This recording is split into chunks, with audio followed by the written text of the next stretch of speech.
Dialpad are working together to revolutionize AI-powered intelligence and support. Now, 5G is currently powering access to real-time data from various solutions. And an ingredient that's vital to optimize the functionality, it's AI. Now, this presentation is going to be a little bit different than our others. It's going to be a conversation, a fireside chat, if you will, right? And leading that chat, I want to introduce to you Senior Vice President of Strategy, Product, and Solutions Engineering, and a member of the T-Mobile Business Group Management Team. Please welcome Mishka Deegan. Hello, how's everybody?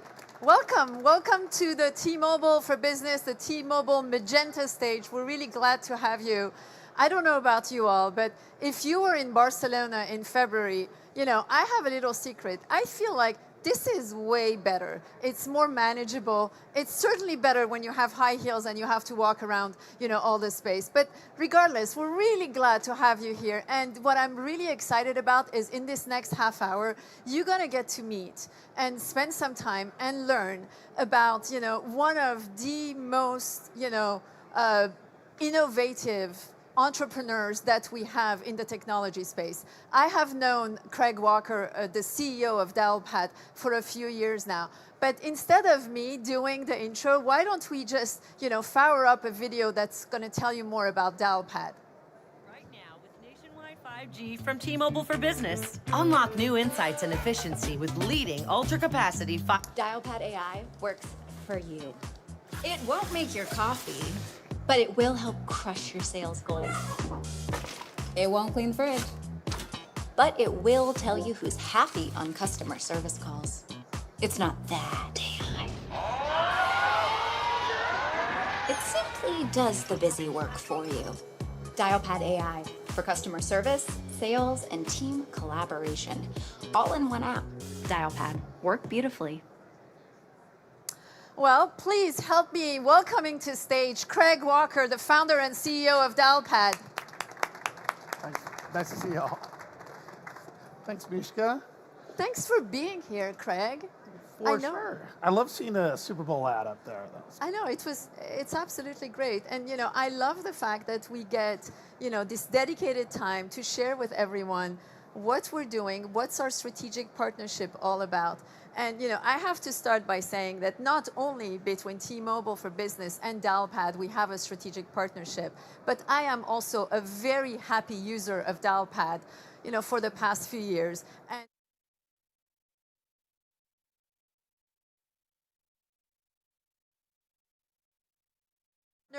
my team members, so I'm a fan. I'm a huge fan, as you can tell. Awesome. But before we get started, you know, obviously, Craig, we've known each other for a few years. But why don't you tell everyone what would take someone who was an attorney in the M&A space to becoming a serial entrepreneur, building startups, selling startups, and now really being the head of a company that's completely disrupting a category? Well, thanks for that.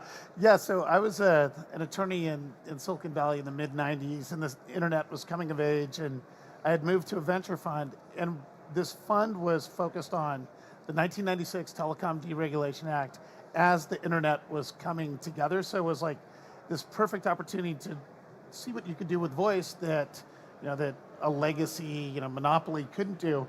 And that just like, I fell in love with it. They put me in as CEO of one of those companies.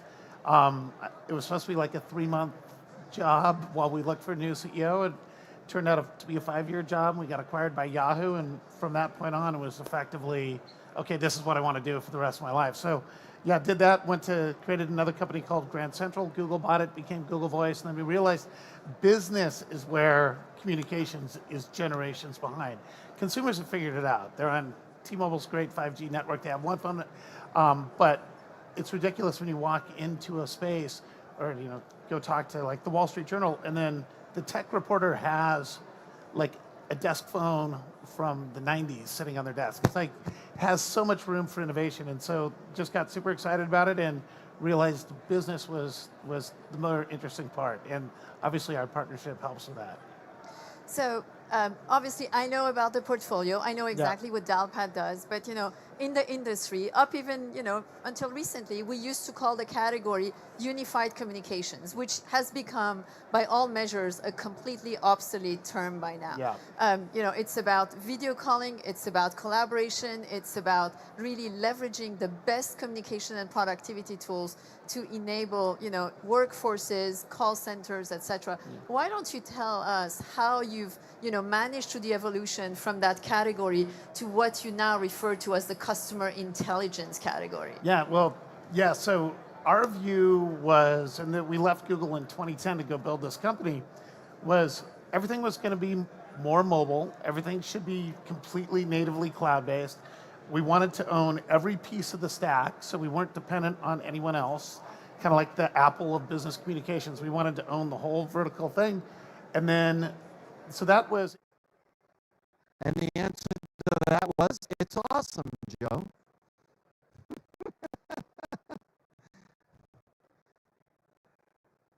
All right, if anybody else is around the T-Mobile Business exhibit, this is perfect timing. We are...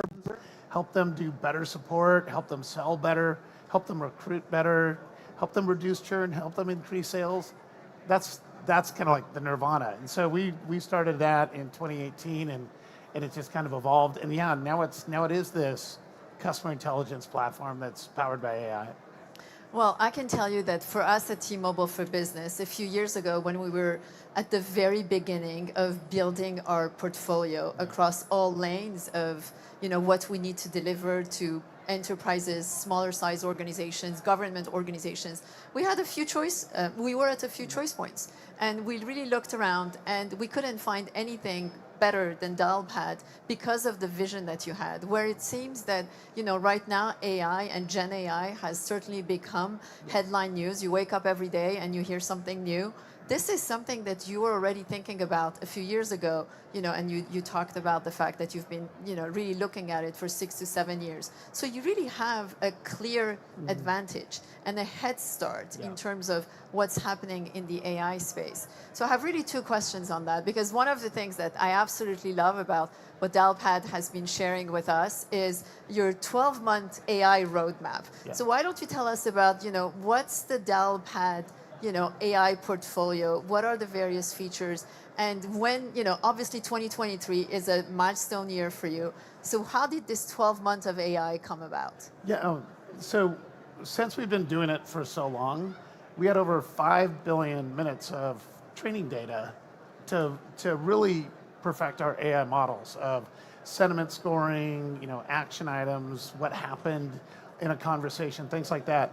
And then when Gen AI came out, everyone was like, oh my God, look at every single person's tagline. They now have AI in it, right? They're an AI leader, but what it was is we really wanted to set ourselves apart from the ones who are just saying AI and not really doing it, right? So everyone's put out a ton of press releases. So we launched in April the 12 months of AI, and every single month we launch a new AI product. So the first one we launched was AI recaps. So at the end of a conversation, you get a summary. It tells you the action items from that call, if there are any.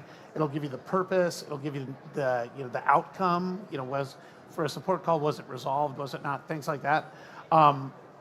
Then we went to AI playbooks, which is if I have a sales team and I want them to ask a certain number of questions or specific questions, it'll track in real time whether those were being answered or asked, and the answers will be summarized for each one of those. We did AI QA scorecards, which is for contact center, management. Without AI checking to see if your agents are doing the right thing on every single call, a contact center is dependent on hiring a person to listen to calls and check off whether they did it, which is insane because you can literally only do maybe 5% of the calls, so you're missing 95%.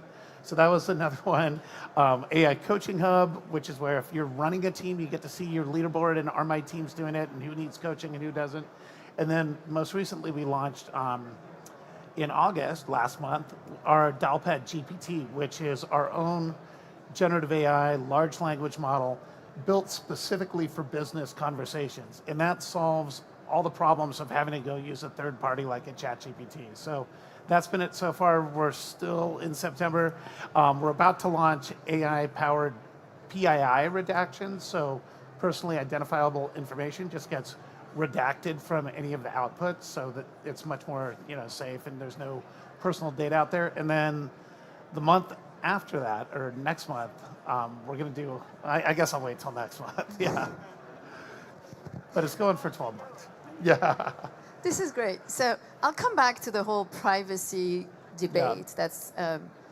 That's obviously surrounding everything that's going on with AI and Gen AI in our lives, in our businesses, and in society, generally speaking. But let's stay with the theme of, creating a category. Yeah. If I think about our experience here at T-Mobile for Business, our team created the category of 5G advanced network solutions. Yeah. There wasn't such a thing. Yeah. So we were the first ones to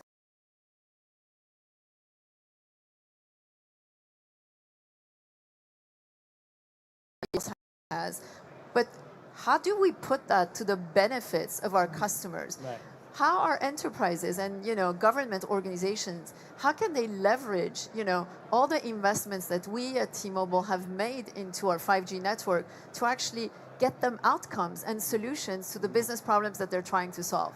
And it's been a journey. So we are creating a category, and I want to hear about your experience, because clearly you are creating a category. This customer intelligence platform is something that it's a terminology that's just emerging within the industry. So how is it going? What type of reaction do you get from customers, and how is that awareness curve coming about for you? Yeah, well, it's going great, and the 12 months of AI is also a great marketing event. Every single month you have another launch and you have more coverage.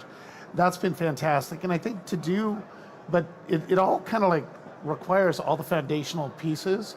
So if we didn't have this fully integrated platform that did video meetings, phone calls, as well as contact center, as well as texting, as well as omni-channel, you wouldn't have all those inputs. So the fact that we have all those, and now you can analyze all of it to get the full customer versions, because if you only had it running on your contact center, you wouldn't see the rest of the journey. What was the buying journey? What was other, maybe it happened over text, maybe you spoke to them over a social channel. So bringing that all together and then being able to analyze it is really important.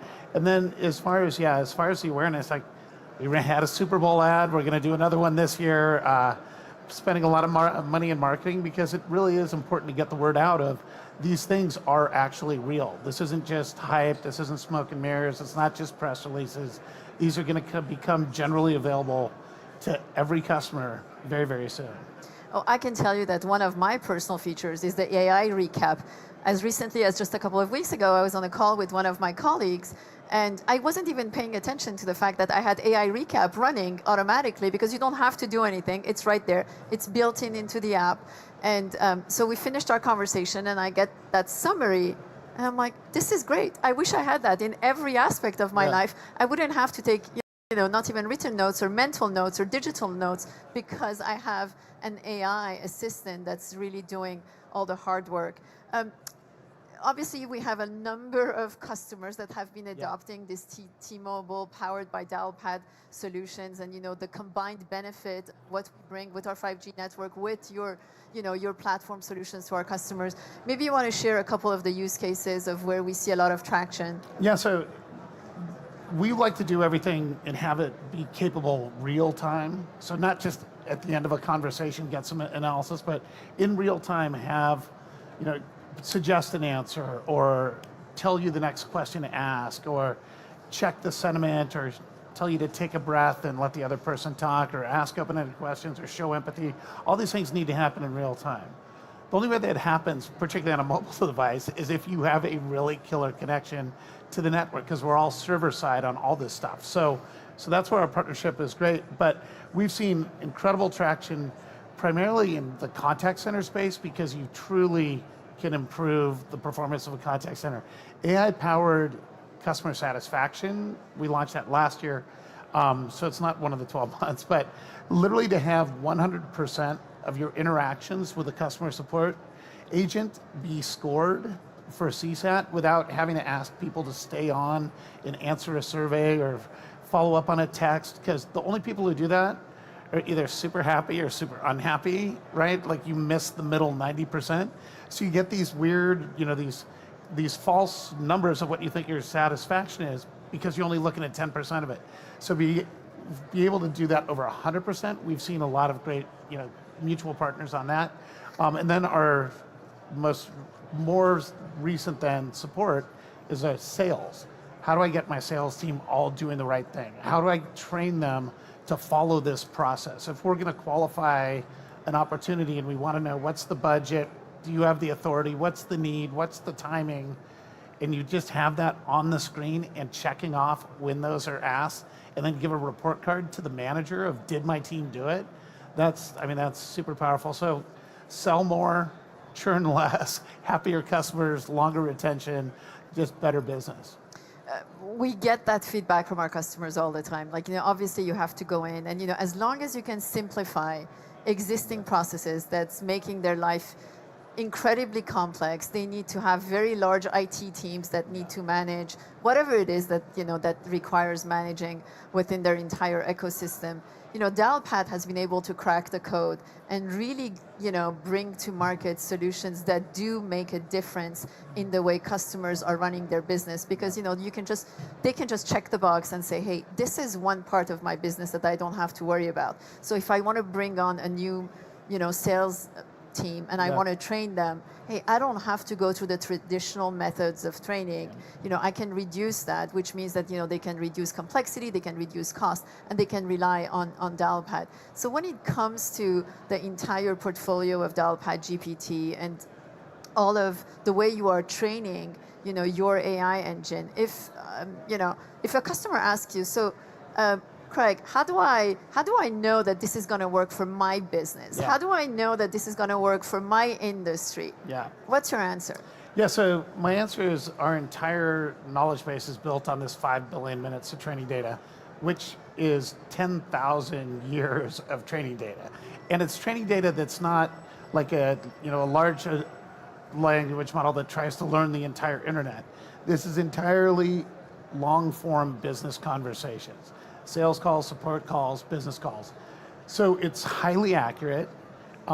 It's very specific to use cases. Virtually every business, a product they try to sell has a product they have to support. Every business has a need for their team to be more productive working together. Every business needs to recruit new talent. So we go after those specific roles in every business. And then that's pretty universal. And we let you create your own questions and your own playbooks and things like that. What'll be interesting is in the future, starting to get not just role specific, but really, really industry specific. Like, what does this mean for a law firm? What does this mean for a car dealership? What does this mean for a dentist's office? And just as the model gets bigger and smarter and can get more and more granular, then it even gets better for the user. But like, right now, it is incredible you don't invest in an AI team to get the benefits of AI. Literally, it's just built into the platform. So you get a little report card at the end of each call. If I'm a sales leader, I get a weekly summary that stack ranks my reps by who did it best, who didn't, who needs coaching, why does this guy keep not doing it? We've struggled to get all of our teams to do the right things before this existed. Now it's a whole lot easier, and it's a lot easier to coach and have a better performing team. So if you would allow me, maybe a cheesy, somewhat consumer-related analogy, you're basically telling your customers, hey, you're not that unique. Basically, this is what's happening. And the reason why I say that, I was recently sitting down with the head of product development at Meta. And during one of the breaks, I was telling him, hey, I swear to God, sometimes I'm thinking about something. I didn't, click on anything. I didn't, search for anything. I didn't even, talk about it. But then next time I go on my Instagram feed, that thing that was in my head is popping up. And his answer to me was like, hey, Mishka, I'm sorry to break it to you. You know why? It's because you're not that unique. There are millions of people who think like you. Yeah. So of course we know what's the next thing that you're thinking about. So in a sense, that's what you've done. Part of the vision of what the investments that you've made into your AI portfolio is that you have built this repertoire of what customers, regardless of the sector that they are in, Yeah. really need to rely on to be able to run their contact centers more efficiently, to train their sales teams, more efficiently, have AI recaps, etc. Do you get that feedback sometimes? Yeah, well, and that's the only way we can really attack it. Like, if it were the other way and Yeah. everything was unique, like, we'd be building snowflakes all over the place. It would be Sure. impossible. So going for consistent roles in every single organization, and I don't know, like, I don't know a business that doesn't care about selling products or supporting them, or hiring people. Like, those Right. are three pretty good roles that you can talk to people across industries, and we have thousands and thousands of customers, so we talk to them. It serves all their needs, regardless of the things that I was talking about, like a law firm versus a dentist office.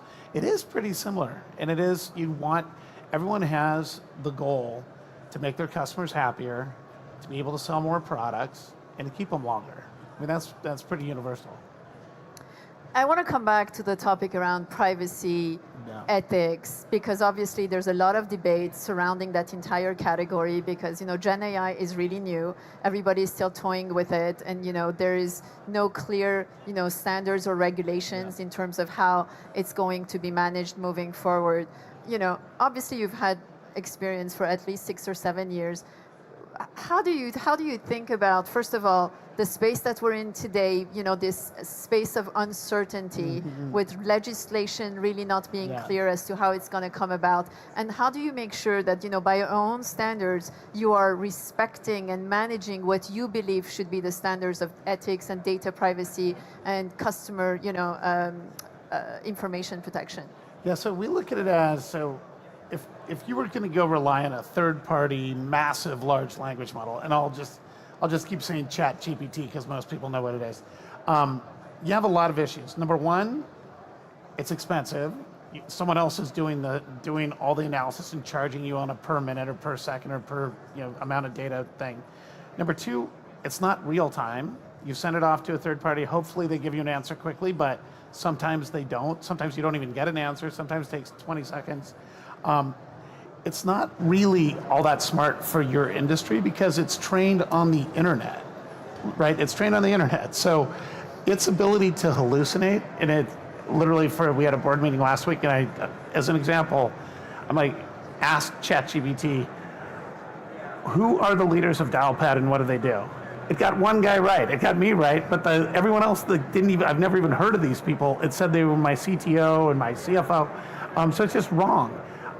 And then on the privacy side, the idea of sending your business conversations over some connection to a third party that's then going to analyze it and send it back to you over another connection. One, you got to have some concerns about the security and safety of those connections. And then two, you got to be concerned of, okay, what's this third party actually going to do with my data? Are they taking it? Are they going to do things with it? So I think the way we attacked Dialpad GPT is we're going to solve all those things. It stays on our boxes, stays in our network. We don't send it off to anyone. So it's more secure. It's smarter because it only knows about business conversations. It can't draw me a picture. It can't write me a Shakespearean sonnet, but it can tell me what happened on a conversation, how to do it better. It's faster, stays on my hardware, so we can do real-time stuff versus after-the-fact stuff, and it's a lot less expensive for us, and we're in control of our own destiny because we're not paying someone else to do it.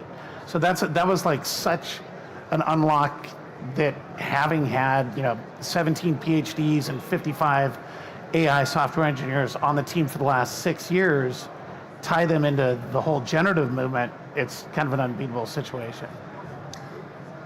It seems to me, and not just because I know Dialpad and we've known each other, but if I put myself in the shoes of anybody in our audience who's listening to us today, Dialpad has, is really checking the box in terms of, the vision that you had, the innovation that you've created, the space that you're playing in, the new category that you're creating. And I think that by all measures, it's fair to say that, you are a visionary in technology. So what's next for you and for Dialpad? What's the next height? I know one part of technology around communications, but the the further deployed, the better insights I can give to one of our customers. So there's going to be two types of businesses in the world. The ones that don't use AI to understand what's going on with their business, and the ones that actually do and run a better business for it. And pretty quickly, these are going to start shrinking and growing. And it's not like, it's not like an IT person of yesteryear of like, hey, maybe we should move to the cloud from on-prem. And you had 10 years to sort that out, right? It's like maybe not. And like AI is not like that. It's like literally if it's moving so fast. Like if I'm a CIO, I better have an AI strategy. And if my AI strategy is I'm going to wait 5 years to see how it all shakes out, like I'll be out. that's way too. That's way. Your board's not going to let you stay as CIO for one thing, but number two, your business is going to suffer. So I think the future is just more and more insights. We want to get to the point where we can tell a business, hey, this customer of yours is likely to churn. You should go talk to them. Or we can say this customer is likely to expand. They're using all your products, but they could use this one that they don't have yet.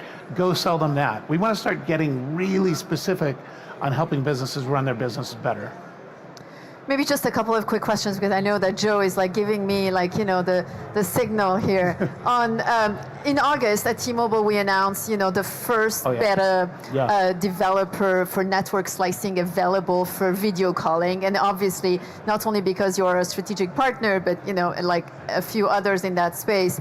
Dialpad has signed up to play around with, hey, what does it look like to really leverage a network slice for video calling? And I know that it's way, way, way too early to kind of even think about the outcomes that are going to be enabled through bringing these two things together. But where do you want to go? Like, how do you see the capabilities of network slicing really playing out for you in this space? Anything that can give us faster, more reliable connectivity allows us to do more of these amazing real-time things. And God bless, this is part of why the partnership's so great. The world's best 5G network, now with this additional capability to be even faster and even more reliable like that, to me is nirvana. So hopefully you keep doing it, do it into 6G, 7G, whatever, but the faster, the better, more reliable, the better. And it's like, my engineers are telling me that it seems pretty darn promising. So even though it's early days, we're very excited about it. Well, one thing I always admired about Dialpad very early on, even before we inked between our two organizations, was really the forward-thinking, innovation, thought leadership, and extreme agility that your teams have in terms of iterating on product features and making sure that, hey, you are really building a portfolio of solutions that customers and businesses are really looking for, as opposed to saying, hey, I just built it, take it or leave it. It's really been tailor-made for the evolving demands of businesses in our society. So I just want to say I'm super excited about the continued growth of our partnership, about all the things that Dialpad is doing. And I can only wish you even more success, greater success. And Craig, please come back and visit us at any time. We love having you here. Yeah, would love to. And thanks so much. It's been a great partnership. Thank you. Thanks for being here. Right on. Thanks, everyone. And I think Joe is back with some